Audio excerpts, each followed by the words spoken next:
Hello बच्चों, स्वागत है आपका एक बार फिर से आपके अपने यूट्यूब चैनल पर। दोस्तों, आज अपन देखेंगे जो अपने हाफ ईयरली एग्जामिनेशन के लिए बहुत ही इंपॉर्टेंट क्वेश्चंस जो चैप्टर नंबर 4 के रहेंगे। आप प्रत्येक क्वेश्चन को ज़रा गौर से देखिए और इनको नोट डाउन कीजिए, और नोट डाउन करने के बाद में सबके आंसर जो है आप खुद ढूंढिए और क्लियर कीजिए। बाद में कल जो है मैं इसकी आंसर शीट भी आपके लिए जारी करूंगा। तो दोस्तों, स्टार्ट करते हैं आपके क्वेश्चन संख्या फर्स्ट से। क्वेश्चन संख्या फर्स्ट है, निम्न में से कौन सी चित्रशैली दक्कन चित्रशैली से संबंधित नहीं है। दोस्तों, दक्कनी चित्रशैली से संबंधित नहीं है बीजापुर चित्रशैली, गुलेर चित्रशैली, गोलकुंडा चित्रशैली या फिर अहमदनगर चित्रशैली। कौन सी चित्रशैली आपके दक्कनी चित्रशैली से संबंधित नहीं है, आपको आंसर ये देना है।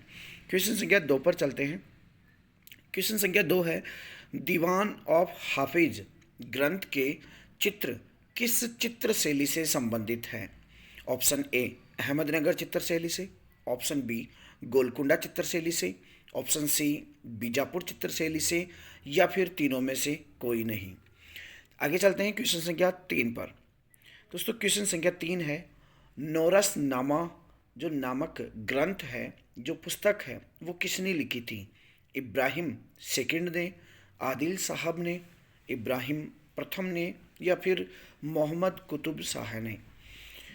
आगे बढ़ते हैं क्वेश्चन संख्या 4 पर। दोस्तों, क्वेश्चन संख्या 4 है, मिश्रित घोड़ा दक्कन चित्रशैली की किस चित्र या किस उप चित्रशैली का चित्र है। गोलकुंडा चित्रशैली का, अहमदनगर चित्रशैली का या फिर बीजापुर चित्रशैली का, या ऑप्शन डी है तीनों में से कोई नहीं। आगे चलते हैं क्वेश्चन संख्या 4 पर। गोलकुंडा एक स्वतंत्र राज्य कब बना था। 1512 ईस्वी में, 1912 ईस्वी में, 1412 ईस्वी में या फिर 1243 ईस्वी में। आगे चलते हैं क्वेश्चन संख्या 6 पर। क्वेश्चन संख्या 6 है, योगिनी चित्र किसका चित्र है। एक स्त्री का, एक हाथी का या फिर पुरुष का या फिर एक कुत्ते का। आगे चलते हैं क्वेश्चन संख्या 7 पर। रागिनी प्रथम शिखा ऑफ राग हिंडोल जो चित्र है, वो निम्न में से किस शैली, इस चित्र पर किस शैली का प्रभाव दिखाई देता है। ईरान का, राजपूत चित्रशैली का, मराठों का या फिर मुगलों का। क्वेश्चन संख्या 8 है, हजरत निजामुद्दीन औलिया तथा अमीर खुसरो का चित्र दक्कनी चित्रशैली के किस राज्य से संबंधित है। बीजापुर से, गोलकुंडा से, हैदराबाद से या फिर बरार से। क्वेश्चन संख्या 9 है, रागिनी प्रथम शिखा ऑफ राग हिंडोला के केंद्रीय स्थान में जो महिला बैठी है, जो संगीतकार बैठी है, वह कौन सा वाद्य यंत्र बजा रही है। ऑप्शन ए वीणा, ऑप्शन बी बांसुरी, ऑप्शन सी अलगोजा या फिर तुरही। चलते हैं क्वेश्चन संख्या 9 पर। अब आपको ऑप्शंस नहीं मिलेंगे। बीजापुर के सुल्तान अब्दुल्ला कुतुब शाह का चित्र किस संग्रहालय में रखा गया है। आगे चलते हैं क्वेश्चन संख्या 10 पर। सॉरी दोस्तों, क्वेश्चन संख्या 10 शायद मिस हो गया है। आप जो क्वेश्चन संख्या 9 है उसके बाद में क्वेश्चन संख्या 11 को 10 मान लीजिएगा। दक्कनी चित्रशैली की कोई दो विशेषताएं बताइए।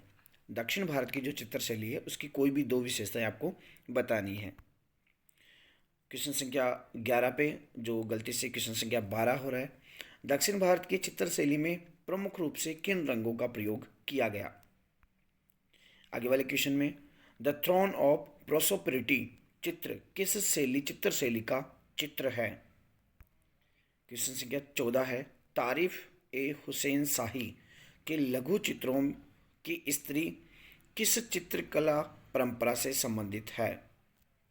क्वेश्चन संख्या 15, तारिफ ए हुसैन शाही काव्य ग्रंथ अहमदनगर के किस शासक के शासन की प्रशंसा में लिखा गया है।